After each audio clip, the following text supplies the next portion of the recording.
¿Y cuál fue el que trajo como consecuencia otros males dentro del cristianismo? ¿Y cuál fue el que complicó la situación? Pues hay que decir, en honor a la historia, que toda la buena intención de Justino trajo como consecuencia unos problemas dentro de la historia de la Iglesia de principios, de mediados del segundo siglo, de finales del segundo siglo y del tercer siglo, y que tuvieron que ser corregidos eventualmente en el cuarto siglo. Y esto es lo que es necesario conocer dentro del marco de la historia, para no dejarnos arrastrar simplemente por lo que escuchamos y meramente repetimos.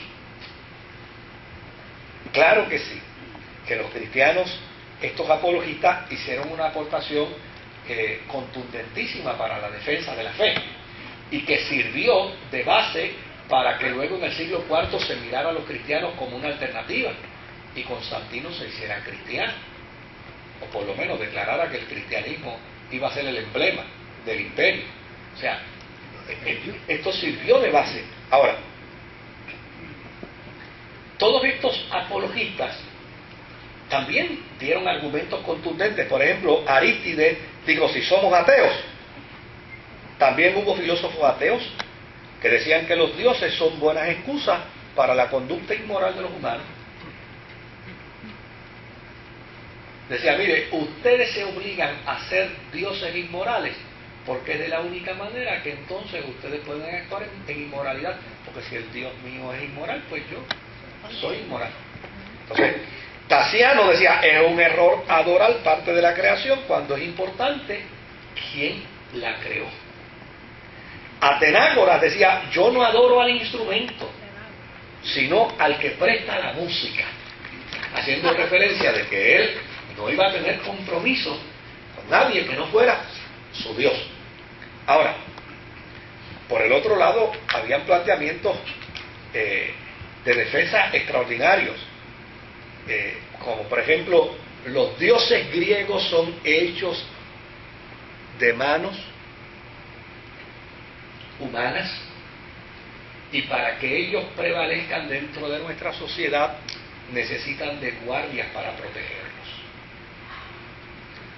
Por el otro lado, con respecto a las acusaciones, ¿se acuerdan que a los cristianos los acusaban de inmorales, de que cuando daban la cena y decían: comed este en mi cuerpo? Ellos decían que era que agarraban a un niño recién nacido y lo metían como si fuera un escabeche, lo metían en una rebanada de pan, entre dos rebanadas de pan, lo picaban, y entonces, como decían: comed este pan en mi cuerpo, y esta copa es mi sangre, decían: pues nada más, pican al muchacho, y entonces comen el pan con la sangre y el cuerpo del nene, y ahí es donde ellos hacen su acto de inmoralidad.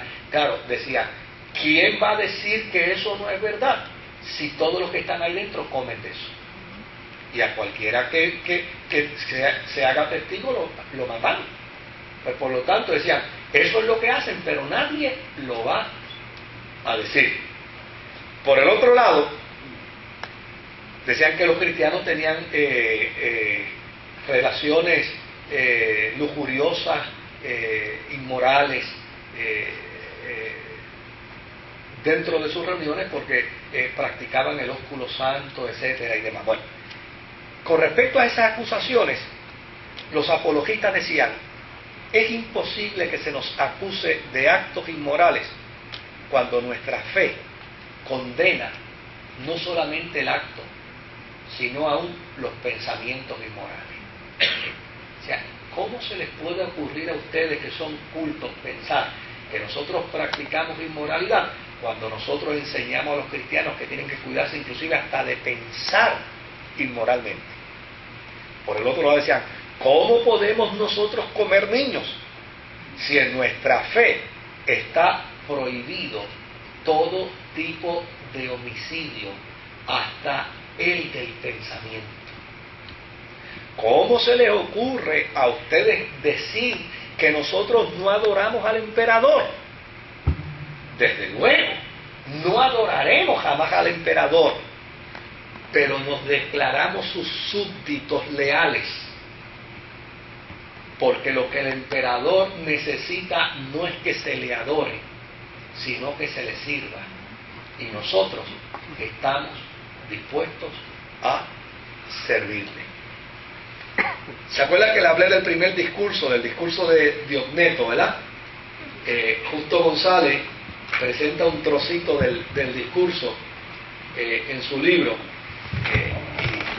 y el discurso es bien breve, dice así, dice: los cristianos no se diferencian de los demás por su nacionalidad, por su lenguaje ni por sus costumbres. Viven en sus propios lugares, pero como transeúntes. Cumplen con todos sus deberes de ciudadanos, pero sufren como extranjeros.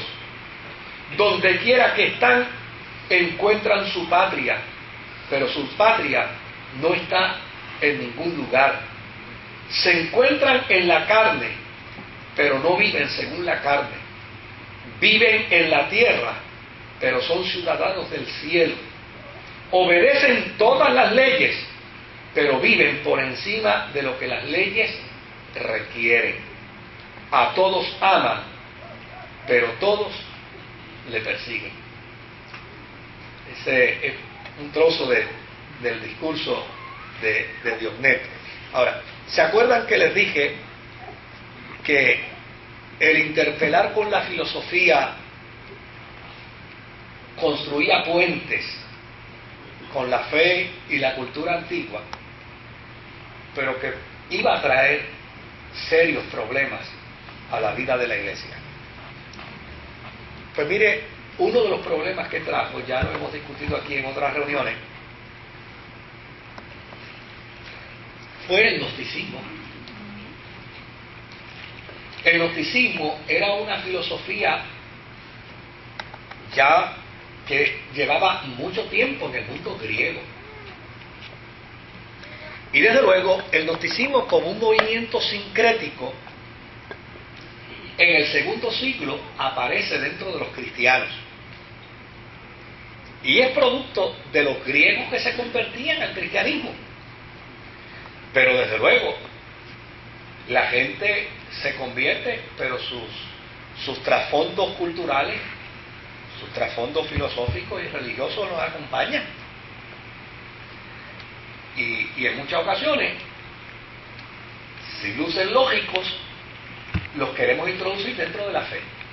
Yo tengo un amigo que logré ganarme para el Señor cuando yo era pastor en una pequeña iglesia en Guaynabo, una iglesia que tenía 11 miembros, y cuando me instalaron del pastor al otro día me quedé con 9 porque perdí 2.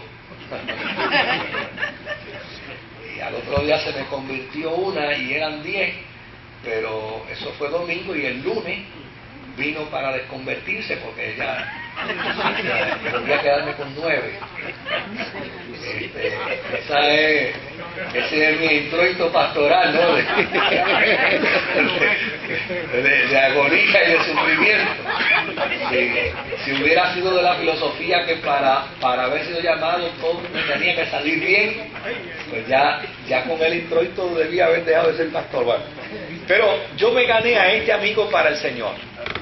Y desde luego, como él no conoce la vida de la iglesia y no conoce cómo la iglesia opera, el mismo día que se convirtió me dice: Moisés, yo te voy a ayudar y ya tú verás que vamos a levantar fondos, pero vamos a levantar fondos rápidos aquí en la iglesia. Claro, él era un comerciante exitoso, tenía una empresa exitosa que distribuía piezas a toda la isla.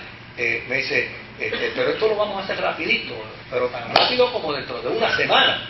Le digo: ¿y qué tú piensas hacer? Me dice: bueno, lo primero que vamos a hacer es que vamos a hacer una verbena aquí. Vamos a buscar un conjunto, a buscar unas buenas bailarinas,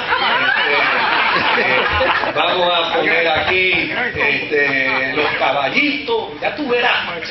Todo eso tú me lo dejas a mí. Ya tú verás cómo.